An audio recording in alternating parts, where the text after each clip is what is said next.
Hello everyone, welcome to lecture 23 on finite element method. As always, we start with a short overview of what we have done today,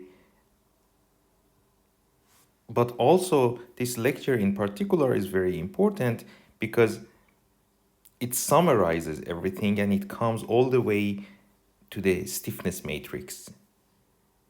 So basically this lecture is the last lecture of the course. So if you remember, we started the course with this roadmap that you can see here. The starting point was the strong form,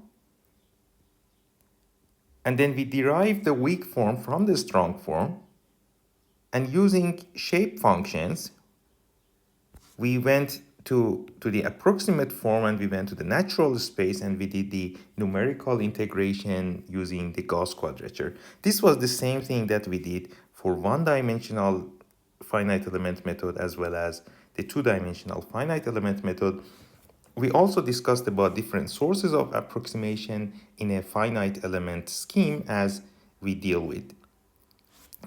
A short overview of one-dimensional finite element method. Again, this is exactly the same roadmap we had with a few more steps and let's say a more detailed version of that. If you think about the strong form, this is basically a second order differential equation. You multiply that by the test function w and you integrate it over the domain. You calculate the weak form, you calculate the discretized form, then you do the approximation and eventually you do the numerical integration using Gauss quadrature. Now, the steps that you see here are exactly the same in a two-dimensional finite element method. The only thing that is even identical between the two, let's say 1D and 2D FEM, is the assembly process. So we do not talk particularly about the assembly process when we talk about the two-dimensional finite element method because the assembly itself, it is related to node numbering and the, let's say, degrees of freedom, and then that is identical whether you talk about 1D FEM or 2D FEM. Again, if you think of the journey from the strong form to the element stiffness, this is basically what you had. This is a summary of that.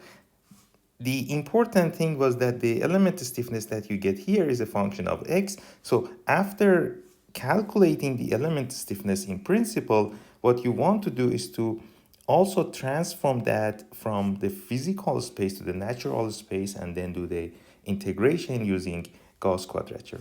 Now, based on that, we can come to two-dimensional finite element method. Again, the roadmap is exactly the same thing as we had before.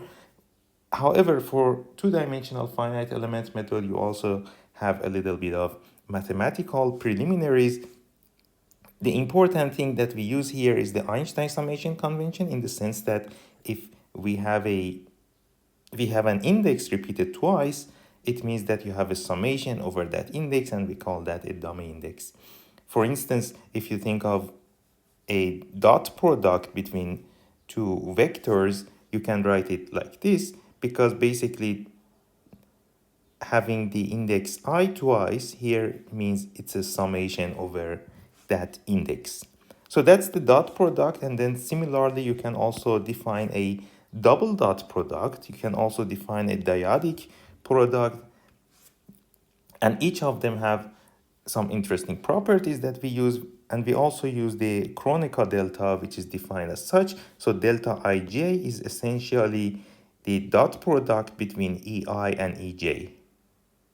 So what you get is 1 if I and j are identical, and you get 0 if I and j are different. Using what we have done, then we can write the constitutive behavior of the material for linear elasticity like this. And here you use this double contraction, and E would be your constitutive tensor. Now the constitutive tensor in 3D, it has 81 components, but in 2D, it has 16 components. Also in a 2D or in a 3D framework, obviously the derivatives would have more interesting versions or more advanced versions. They are not just the scalar derivatives as we had before. You can think of some versions of them that are gathered here. For instance, you can define the gradient of a scalar field as defined as such. And then the gradient of a vector field is this. The divergence of a vector field, the vector u is defined like this, and the divergence of a second order tensor A or a matrix A is a vector defined like that. We discussed about the nature of this before. It's just the overview of the problem. And the important thing also was that if you think of the big picture of mechanics, whether you think about purely mechanical problems or purely thermal problems, we always talk about the same sort of story. What you want to do in a mechanical problem is to find a connection between deformation and loading, but for a thermal problem, you want to find a connection between temperature and heat flux. But then, as you know, that step is impossible in principle. What you need to do is always to go through this circle. So in a mechanical problem, you need to make a connection between deformation and strain, and then the constitutive law or the Hooke's law would give you a connection between stress and strain, and then the stress is related to the tractions or to the forces to the body using the Cauchy theorem. You have a similar scenario for a thermal problem, except that your Hooke's law for a thermal problem transforms to a Fourier's law, but also the order of the tensors are one order less for a thermal problem, in a sense that if you think of sigma stress is a second order tensor here, but the heat flux here is a vector, so it's one order less than that. Anyway, if you think of the strong form for 2D, this is how it's gonna be. So basically, the two-dimensional strong form, whether for a mechanical problem or for a thermal problem, it would be the divergence of stress plus body force density 0 for mechanical problem, and then the divergence of heat flux plus C. So C would be sort of heat density or heat sources and things in the body. But for a thermal problem, this would be your equilibrium, and for a mechanical problem, this is the one. So based on that, then we also talked about different elements. In particular, we talked about 5 elements. 2 of them are triangular here, and these 3 are basically rectangular. For each of them, you can write the shape functions in the natural coordinates. Pay attention to the coordinates of the natural space. So this would be the bilinear quadrilateral element. But then, for instance, a quadratic version of that would be the biquadratic quadrilateral element, or Lagrange biquadratic. In this case, you can also have a serendipity biquadratic, which has 8 nodes. The same thing could be done for a triangular element, whether it's linear or quadratic. And also you have the Gauss quadrature for all of these. All right, so again, we come to this roadmap, and now we know the shape functions.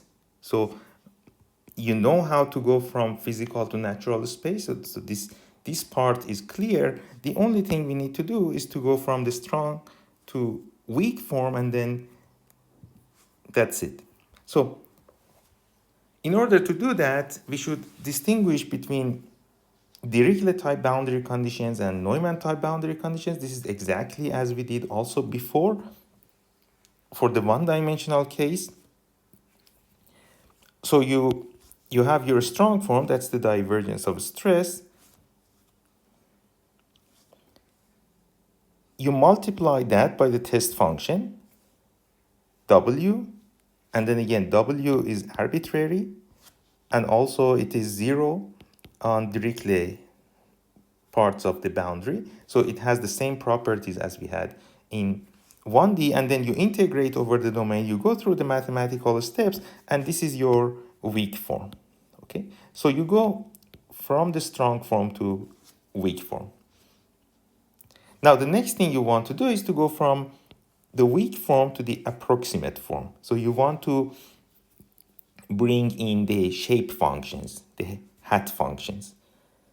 In order to do that, for instance, you can write the test function itself as a combination of nodal test functions and shape functions.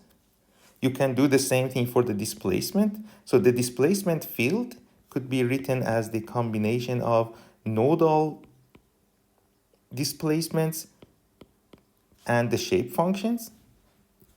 And basically, this gives you the displacement field as a function of xi, which are the natural coordinates. So xi here would be a combination of xi and eta. All right.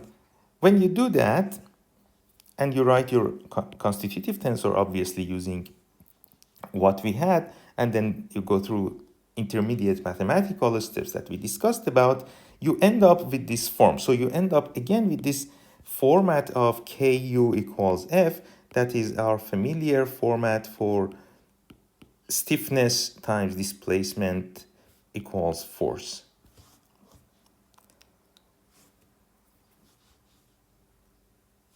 And by the way, this is the element-wise form, so this holds for every element. But the important note is that the K, the stiffness for the element, it's made of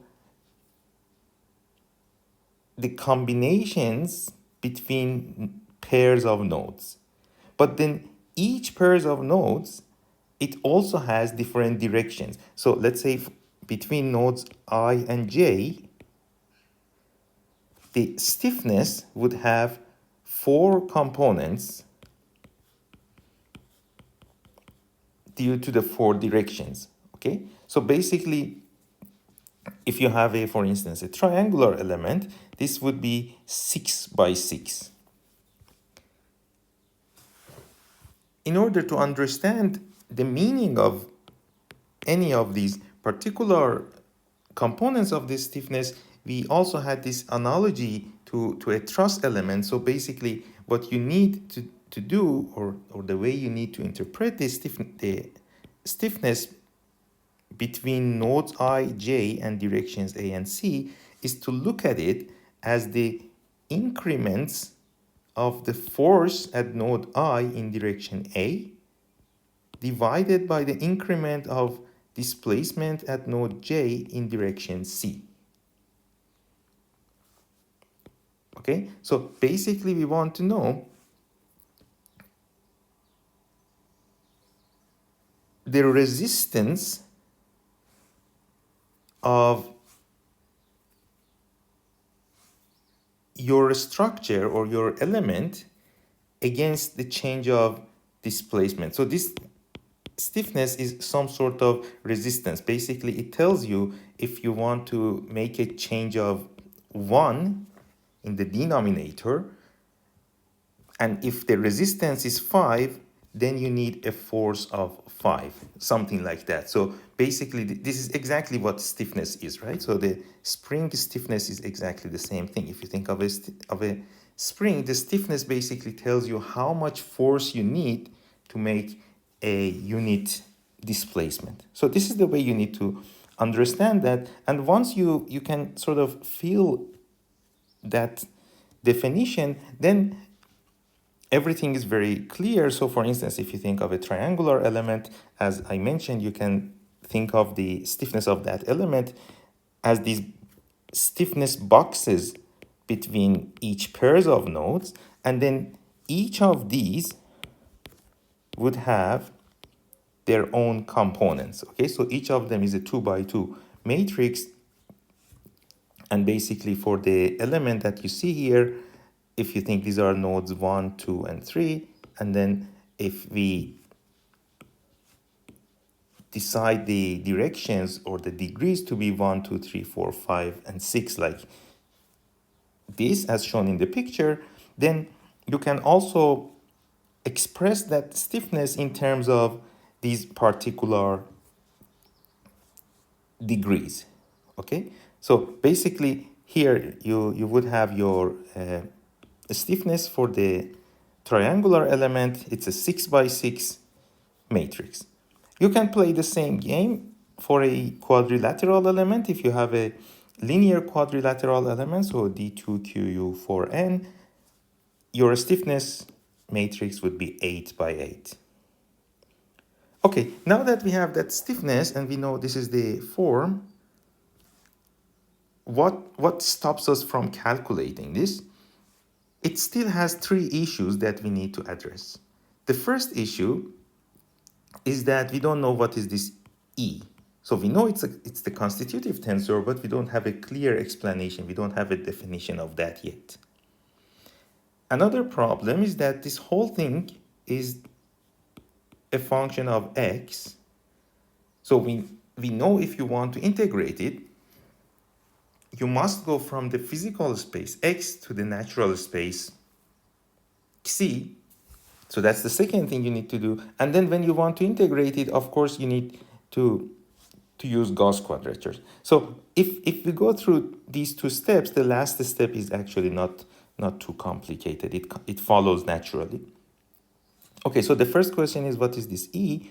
For a plane strain problem, for a 2D plane strain problem, the constitutive tensor reads like that. So EABCD is E divided by 2 times 1 plus nu. Again, pay attention, this E is the constitutive tensor itself. It's a fourth order tensor, but the E's that you see here, these are the Young's modulus. So you should not mix these two, obviously, but it's clear because this one has subscripts and this does not have the subscripts. Then you have these deltas. These deltas are the Kronecker delta. Again, remember the Kronecker delta, for instance, the Kronecker delta AB would be something like EA dot EB. So obviously it would be 1 if A is equal B, and it would be 0 if A is not equal B. As I mentioned, this is a plane strain version of that. And for this case, the new part, the Poisson ratio that you see here, is related to the three-dimensional Poisson ratio using this formula here. So this Poisson ratio is not exactly the material Poisson ratio. The material Poisson ratio, as we usually know, is this one. So if you say the Poisson ratio of the material is, I don't know, 0.25, then you need to put it in this form. That would be 1 over 4 divided by 1 minus 1 over 4. That gives you 1 over 3. Okay, so the plane strain equivalent Poisson ratio would be 1 over 3 basically. All right, so once you have that, then you can calculate all these EABCDs. So for instance, if you want E1111, you know that means A is 1, B is 1, C is 1, D is 1. So you can come here. That means this is 1, this is 1, this is 1, this is 1. So all of these will be 1 in this case. So you basically get a 2 from this that will cancel by this 2. So you would have E over 1 plus nu from the first part, and from the second part, it just gives you a 1. So you get this, and then you add them up, and you come to this. So this is E1111. You can play this game for all the other components, and then you end up with this. By the way, pay attention. I think in the previous lecture, I had a little typo here. I think I also wrote news here. There are no Poisson ratio here, okay? So, but in any case, even if the thing that is written down here is not correct, this is the form that you should use, and that is the correct and generic form. And also, the nice thing about this is that inside your code, you don't have to calculate this. You basically have a loop over A, over B, over C, and over D, and then you just naturally calculate the components. It's just that you have these loops in your code and it will be calculated automatically every time that you need it. All right, so now we know how to handle that E. The next thing we need to do is to take care of these derivatives with respect to x, because we know this is a function of x and we want to bring it to the natural space. In order to do that, we pay attention to this. So the derivative of ni with respect to x and y, they can be written using chain rule in terms of the derivatives in the natural coordinates. So if x, the physical space, is expressed in terms of xi, then the derivative of ni with respect to x, it will be derivative of ni with respect to xi, then derivative of xi with respect to x plus derivative of ni with respect to eta, derivative of eta with respect to x. The same thing for the y direction. All right, so if you take a closer look at this, you can see that some coefficients are repeating. Okay, so if you think these two are the same and then these two are the same, so it basically suggests that these four remaining parts, they can be collected into a matrix, and then you can write that equation into this form. So the next thing, the last thing basically you need to do is to identify what is this thing. As we will see shortly, this is Jacobian inverse transpose. So in order to see that, we remember what is the Jacobian itself, how the Jacobian was defined. The Jacobian matrix was the derivative of x with respect to xi. Okay, so that means it's a 2 by 2 matrix in a 2D problem. J11 is derivative of x with respect to xi. J12 is derivative of x with respect to eta. J21 is derivative of y with respect to xi. And J22 is derivative of y with respect to eta. Remember that we basically follow this convention for the order of the components. All right, so if this is J, then J inverse would be this one. All right, so basically J inverse is the derivative of xi with respect to x, right? Remember, J inverse times J is essentially derivative of xi with respect to x dot derivative of x with respect to xi. So that gives you identity, right? So that is exactly the property between a matrix and its inverse, right? So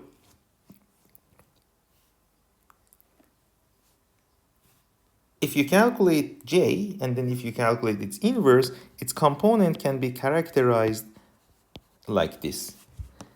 And then basically if you compare this to the thing that you had before, to that matrix that we had before, you can see that you are missing a transpose between the two. So the diagonal terms are the same, but the off diagonal terms are in the reverse order. So telling you that thing is basically J in transpose.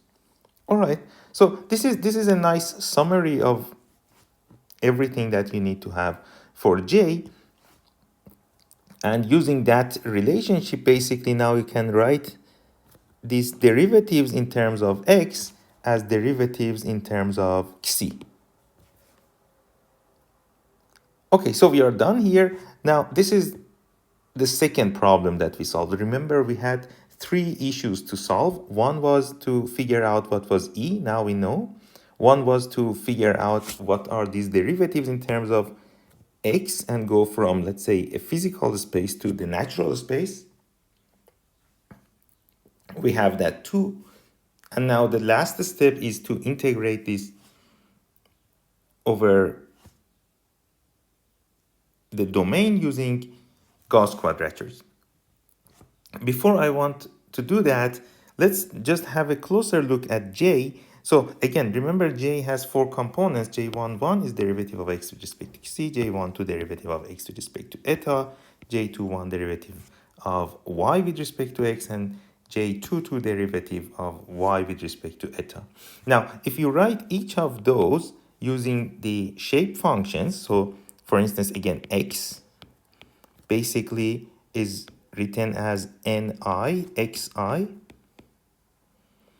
and then you want to calculate the derivatives. These xi's, these are constants, so they come out. And then again, because I repeats twice, this is a summation over I, right? So this is basically a summation over I, whether you write the sum or not, it doesn't matter, because if we follow the Einstein summation convention, and then each of these components of J, they can be written like that. And then again, similar to before, you also see similar coefficients repeating, suggesting that maybe you can collect those coefficients into a nicer format, which is here. So basically you can collect all these derivatives of n's with respect to xi and eta as the first matrix here, and then you can collect all the coordinates here as the second matrix. Now if you multiply them, you get a 2 by 2 matrix which has this order, which is not exactly Jacobian, because again, you see these J12 and J21 are in the reverse order. All right, so that's basically it. Alternatively, obviously, if, for instance, if AB is J transpose, obviously J would be B transpose A transpose.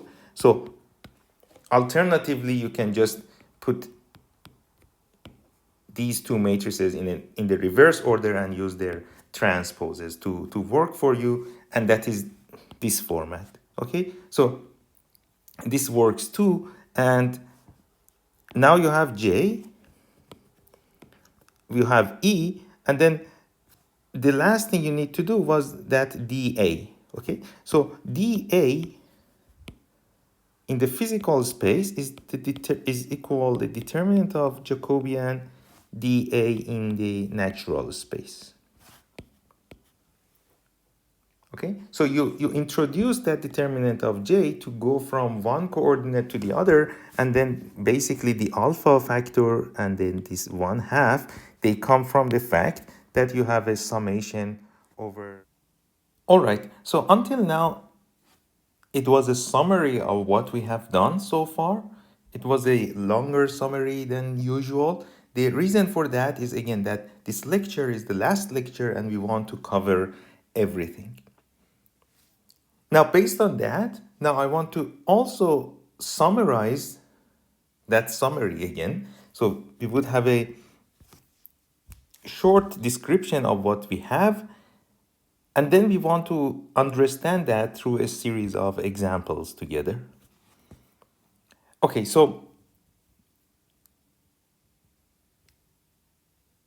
everything that we did boils down to this slide. We basically talked about the stiffnesses of the elements, and then we explained that the stiffness between direction A of node I and direction C of node J,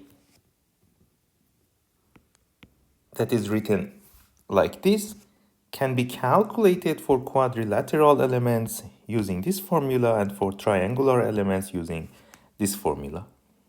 Again, in this formula, you see that J here is the Jacobian we discussed about. You have J inf transpose. You have the derivatives of the shape functions. And then you have this E, which was our constitutive tensor.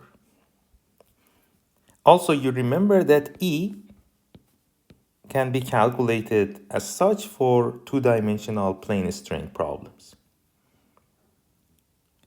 Okay, so this is the E for 2D plane strain, and then if you want the components of that, so each component of that E, A, B, C, D for a two-dimensional problem is written like this. And then again, remember, this would be 2 by 2 by 2 by 2. That is 16 components that you see here.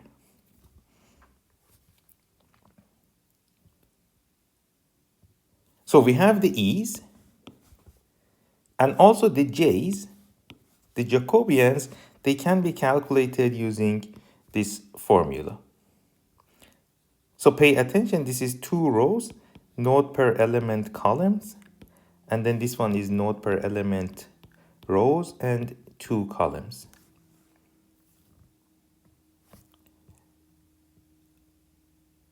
Okay, so this is the summary of everything. This is a very important slide to just sort of have it on your side when you want to do your calculations. And then this is basically the same slide with detailed description of E.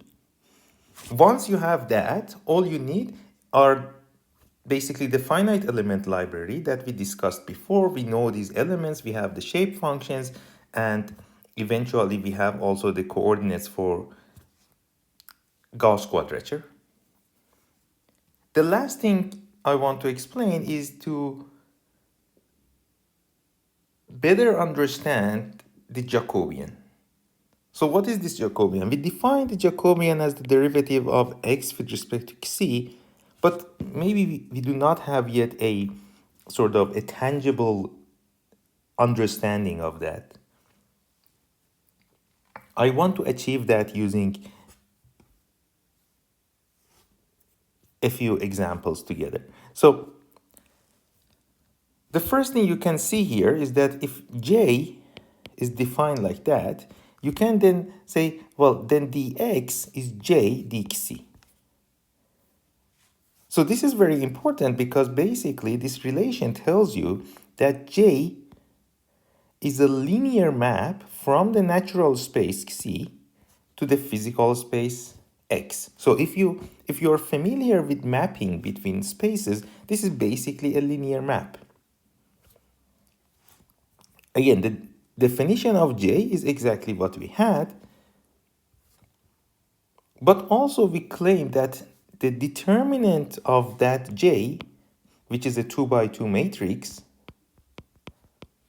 is the ratio between the area elements in the two coordinates.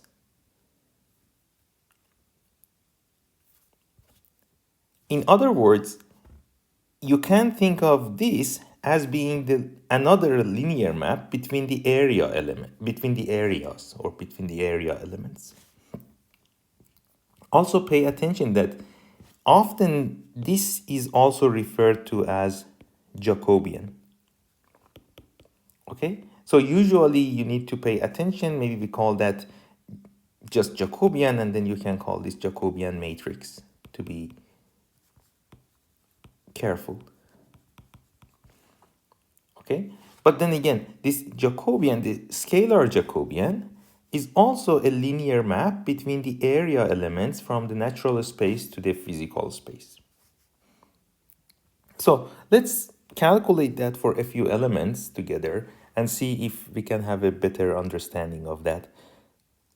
For these examples, we use linear triangles. These are the easiest element to handle and to deal with because they have only 3 nodes, and then you are dealing with constant derivatives of the shape functions, so you do not have to worry about integration and so on.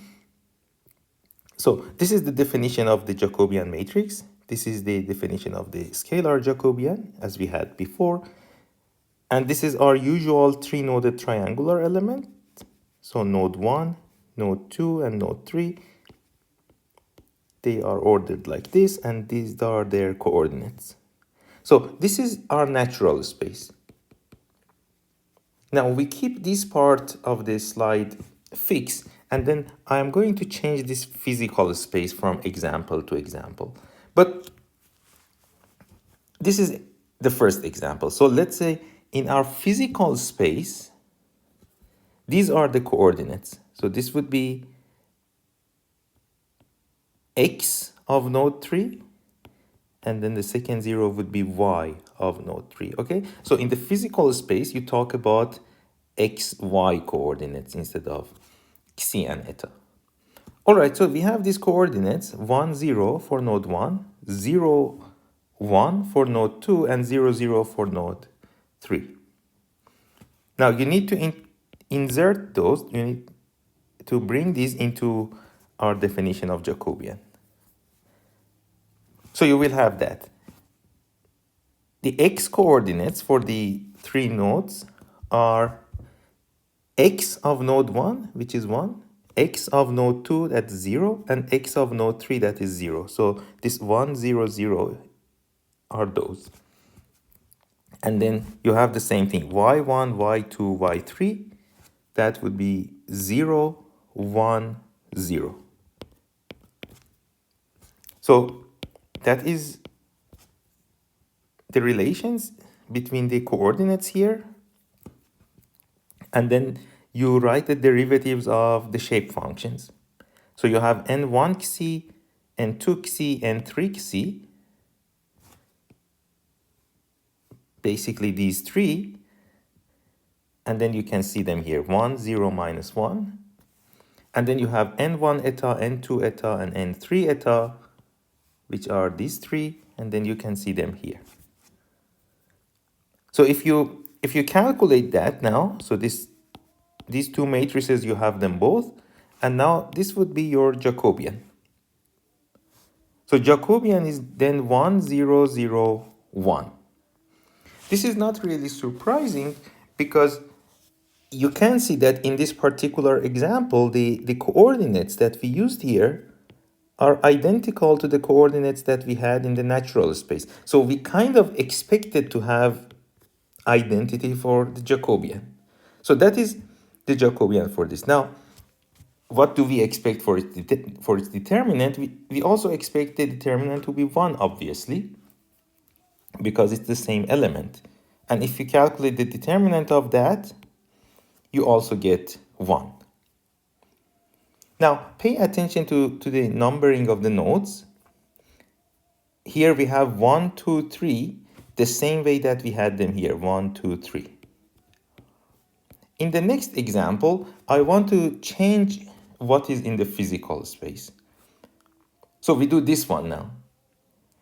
Now pay attention. The picture is the same picture. It's exactly the same triangle as we had before, but I changed the order of the nodes. Now, the corner node here, with, let's say with a 90-degree angle, is corresponding to node 1 here. So let's see what happens now if we calculate J. Again, similar to before, you need to collect the derivatives of the shape functions. This part doesn't change. This is exactly as we did before. So you will have this here, you will have this. Again, pay attention. This is in the natural coordinate, right? So for our examples, this part does not change because the natural space is the same natural space. The only part that will change from an example to example would be this one. You would change the coordinates. Okay, now coordinates of node 1 are 0, 0. Coordinates of node 2 are 1, 0. Coordinates of node 3 are 0, 1. Now, if you calculate these, you get 0 here. So you multiply this row by this column, you get 0. Then you multiply this row by this column, you get 1. Then this row by this column, that gives you a minus 1. And then this row by this column, and that gives you another minus 1. So now you see your J matrix is no longer identity. That's not too surprising because we changed the order of the node numbers, or we reordered the nodes. Okay, but that's expected, not to have identity for J. So it's okay. But the question is, what happens to the determinant of that? Because remember, the determinant should be the ratio between the area of this element to this element. Now, they have the same area again, and we expect the Jacobian, or the determinant of the Jacobian to be 1, which is also true. So if you calculate the determinant of this, you also get 1. So again, it's not surprising. J is not the same J, but its determinant is because it has the same area. Okay. Now that we have understood this, we make this a little more interesting. Let's change the dimensions. So here, each side is 1. Now in this example, each side is 2, but I keep the same order, so 1, 2, 3, as we have here. So it's 1, 2, 3. Again, if you now calculate this part would be exactly the same as before. You change the coordinates. So the coordinates of node 1 are 2, 0. The coordinates of node 2 are 0, 2. The coordinates of node 3 are 0, 0. Now, if you multiply these two, you get the Jacobian to be 2, 0, 0, 2. If you calculate its determinant, you get 4, which makes sense, because the area of this triangle in the natural space is 1 over 2, and the area of this triangle is 2. Okay? This is basically 1 over 2 times 2 times 2, and this one is basically 1 over 2 times 1 times 1, right? But the ratio between them is 4, which is exactly what you have here. Also, now that we have done that, maybe you can sort of understand the meanings of these tools. So this feels like the change of this length divided by its original length in the x direction, and the other 2 is the change of this length in the y direction by its original length. So in order to investigate that, we are going to change these numbers now a little bit also. So I'm going to use 3, 0 and 0, 4 for these coordinates. And we also calculate the Jacobian for that, and then it basically confirms our observation. So again, the shape functions, derivatives, are exactly as before. This is just related to the natural space, and then you change only the coordinates. Again, 0, 3 are the coordinates of node 1, 0, 4 are the coordinates of node 2, 0, 0 are the coordinates of node 3. So you can clearly see that you get 3 because of the extension basically in the x direction, and you get 4 because of the extension or the relationship between the vertical points in the y direction. Now again, the determinant of this would be 12, which is not surprising because the area of this triangle is 6 and the area of this triangle is 1 over 2, so the ratio is 12. Now you can also have other triangles. Obviously, your finite elements in the physical space, we have talked about this before, your elements in the physical space, they can take different shapes. They don't have to follow these nice shapes. And this is another example. For instance, you would have 1, 0, 0, 1, minus 1, 0 with this particular order. And then again, if you calculate the shape function derivatives, it's the same as before. For the coordinates, you update the coordinates based on what you have. So 1, 0 is here, 0, 1 is here, and minus 1, 0 is here. If you calculate the Jacobian matrix, you get 2, 1, 0, 1. Again, somehow you kind of see that you don't have extension in the y direction here, so that is the 1. You have this extension in the x direction, so that's the 2 here. but also because the shape has changed, you have this one basically, because you have this off diagonal, or the change of the coordinates basically. But then if you calculate the area of this triangle is exactly 2 times of the same triangle that you had here, so that Jacobian would be 2.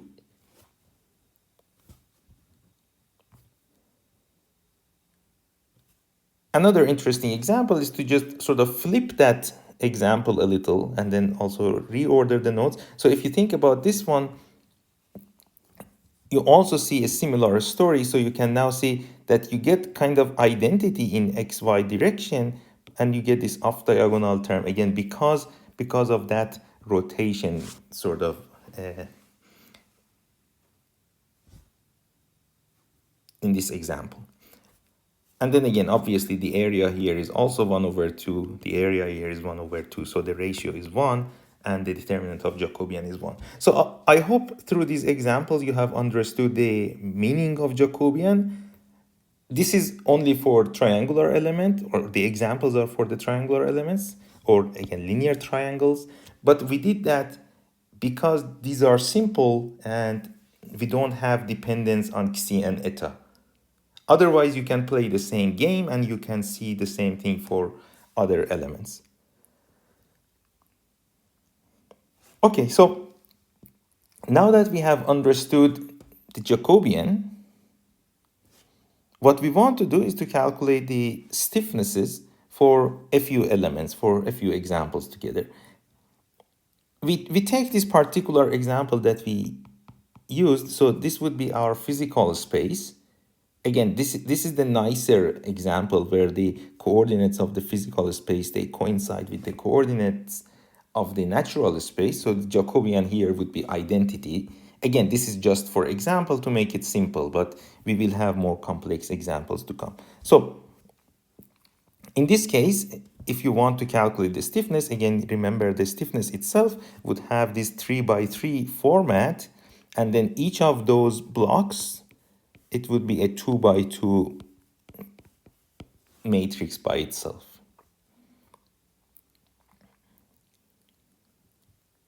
Now, everything that we need for this example is collected here. This is the definition of that stiffness using the Gauss quadrature. This is the definition of Jacobian. This is your constitutive tensor, its components, the natural space, everything is here. And then again, you need this natural space not only for the Jacobian, but also for these derivatives of n. Pay attention that in this particular case, the coordinates of the Gauss points do not enter the calculations, since the derivatives of the shape functions are constant over the element. However, this is usually not the case, and particularly holds for constant strain triangle, or CST, that we have here. Also, in this case, we have only one Gauss point. That makes the calculations more straightforward. You can see that. Or in other words, if you increase the number of Gauss points, nothing will change, which makes sense because your integral is not a function of the natural coordinates, or it's not a function of Gauss points in the first place. So increasing them would not change anything. But if you had more Gauss points, or even for this example, for the fun of it, if you want to use more Gauss points, it's possible. It's just a summation over the Gauss points, and usually, again, this is within a loop in your calculation. So you have a loop over the Gauss points. That's it. Okay, again, back to this example. These are the details, and what we want to do now is to sort of simplify that a little and calculate this together. So the first thing that we just learned is that we don't need this summation over the Gauss points, so we ditch that. We also learned that these J's are identity for this particular example, so we do not have that anymore. We get rid of that. The determinant of that would be 1, so we would have this. Now that we have only one Gauss point, also this alpha would be 1. So we get rid of that. And this is all that is left for this particular element using one Gauss point. So what we want to do is to calculate these components. Again, see, this thing basically comes to this matrix. So you have 6 by 6, 36 components, but each and every one of them can be calculated using this.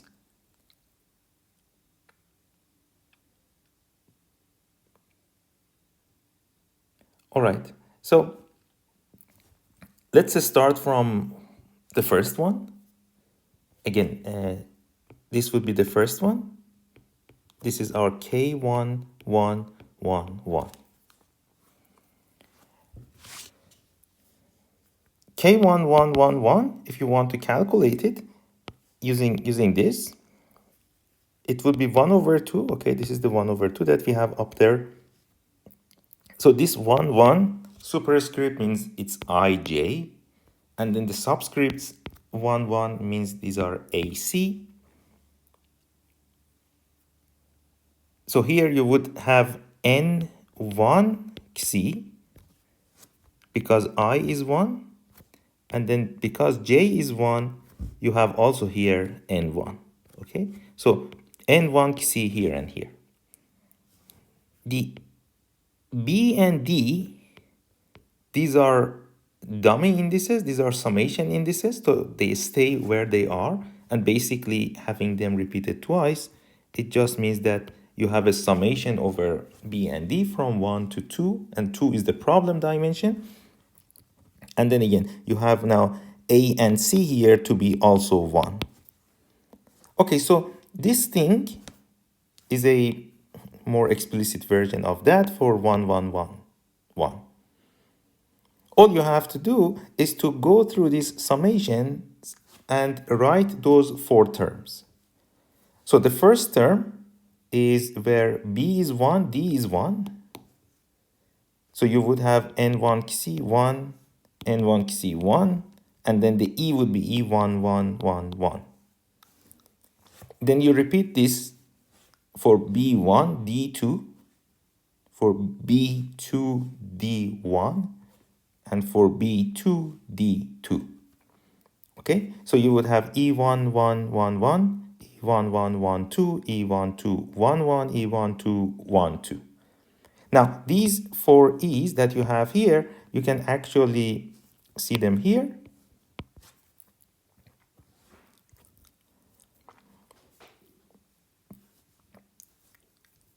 In particular, these 2 are 0.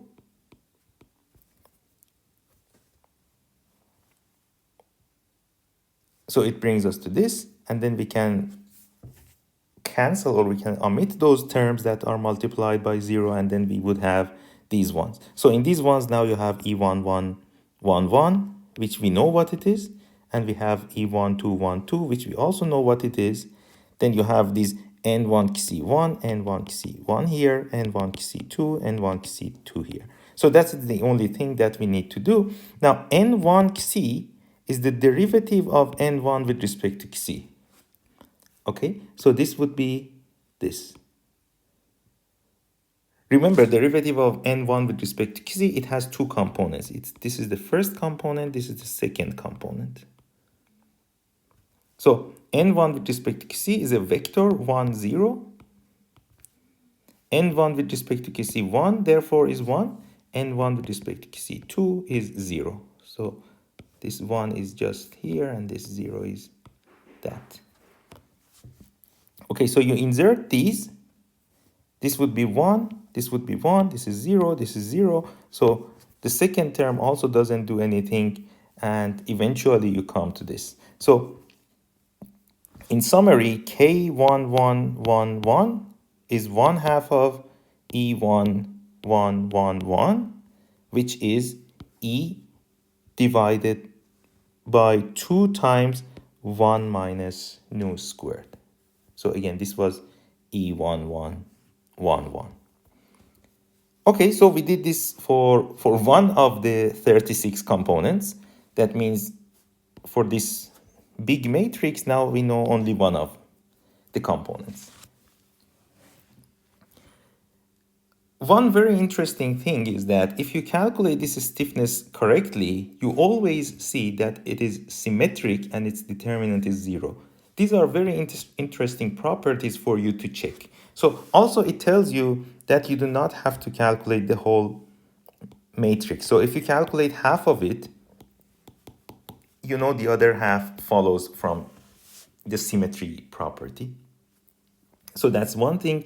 But also, if you calculate it completely and then if it is not symmetric, you know you have made a mistake. Or if its determinant is not 0, you know you have made a mistake.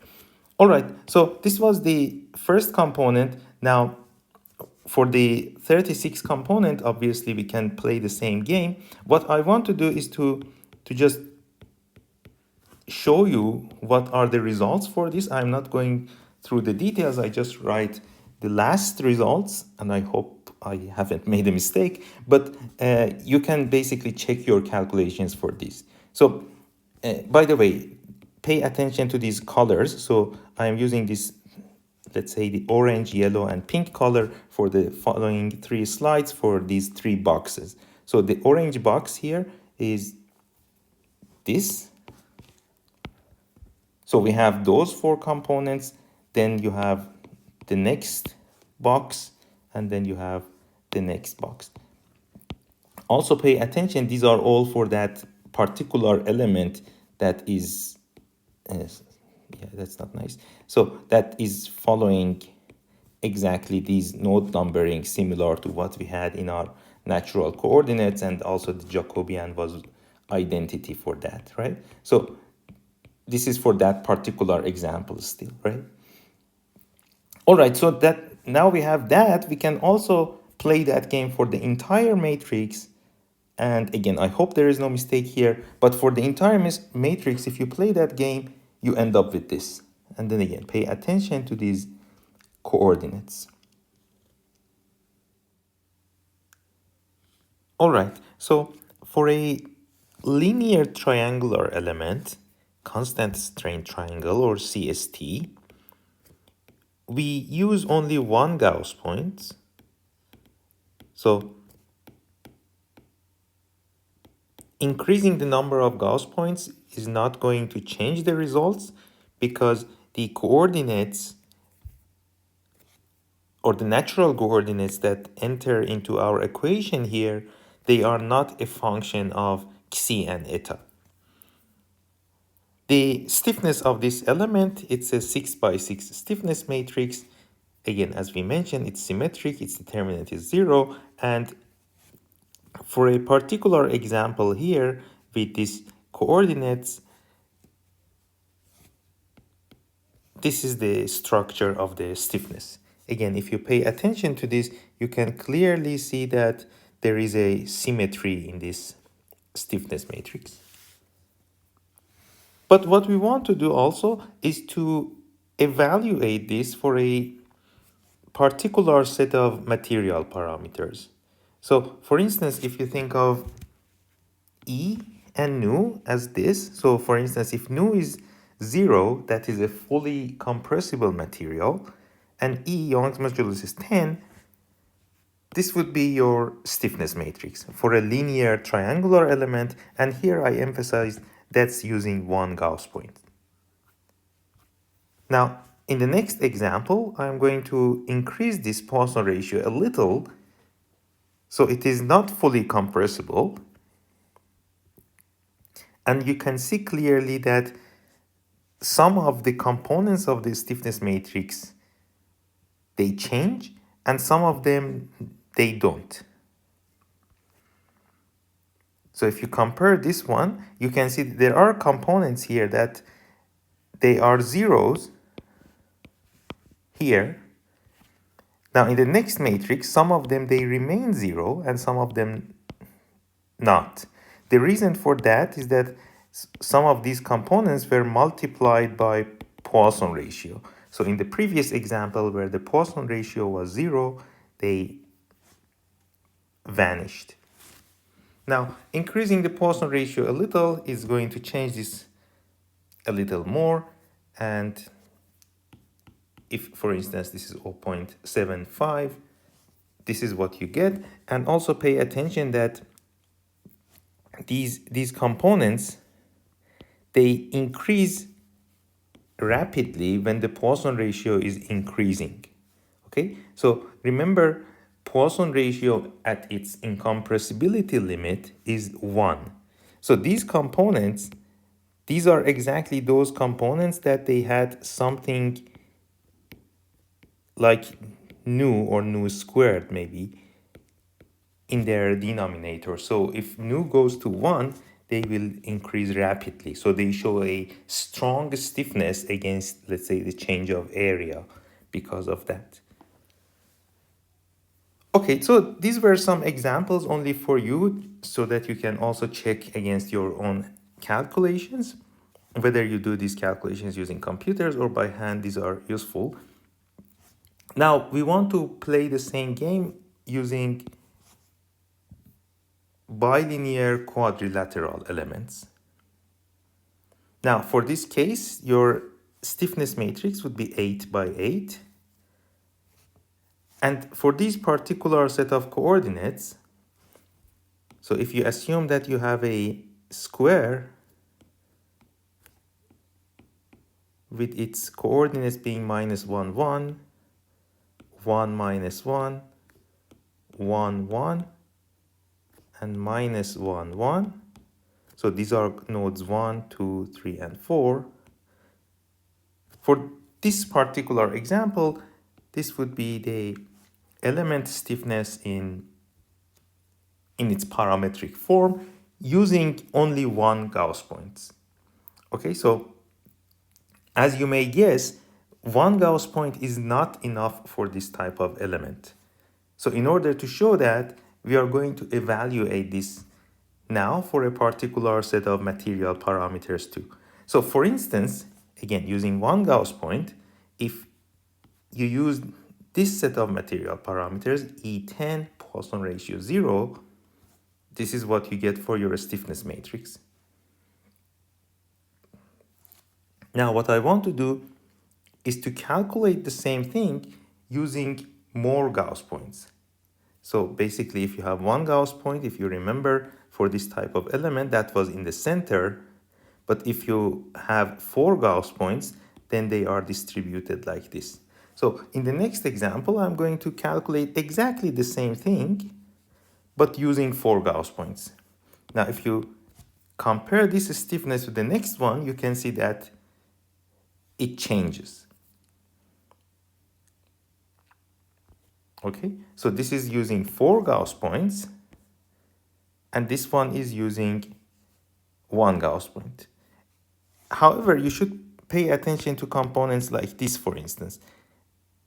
This component, if you look at it, whether you have 4 Gauss points or 1 Gauss point, it doesn't change. So it's not that if you increase the number of Gauss points, everything has to change. So for some components, maybe 1 Gauss point would be enough. But then the question is, 4 Gauss points are enough or not? Should we have 9 Gauss points or not? So what we want to do next, exactly for the same parameters, now I want to go to 9 Gauss points. So if you compare this stiffness to the next one, this is now using 9 Gauss points, you get exactly the same results. So if you think about these 3 examples then,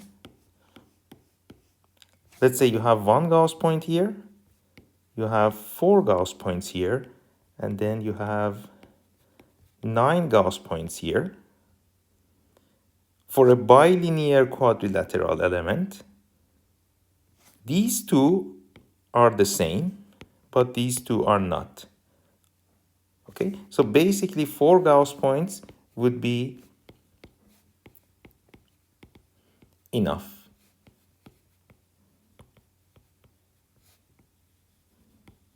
Okay, so clearly we have shown using this example that at least for this set of parameters. I mean, we didn't prove it in general, so we don't know if you need 9 Gauss points or not in general. But for these set of parameters, we know that 4 Gauss points are enough. Now, I'm going to play the same game like we did before, so I want to change the Poisson ratio. This was a fully compressible material. Now, if we play the same game using Poisson ratio 0.25, we see the same game. So this is 1 Gauss point. Now, if I increase it to 4, again, you see the stiffness changed compared to what we had. But if I go to 9, now they are identical. You can play the same game again using 1 Gauss point for Poisson ratio 0.5, 4 Gauss points, Poisson ratio 0.5, and 9 Gauss points, Poisson ratio 0.5. And eventually we do this for Poisson ratio 0.75, so we increase that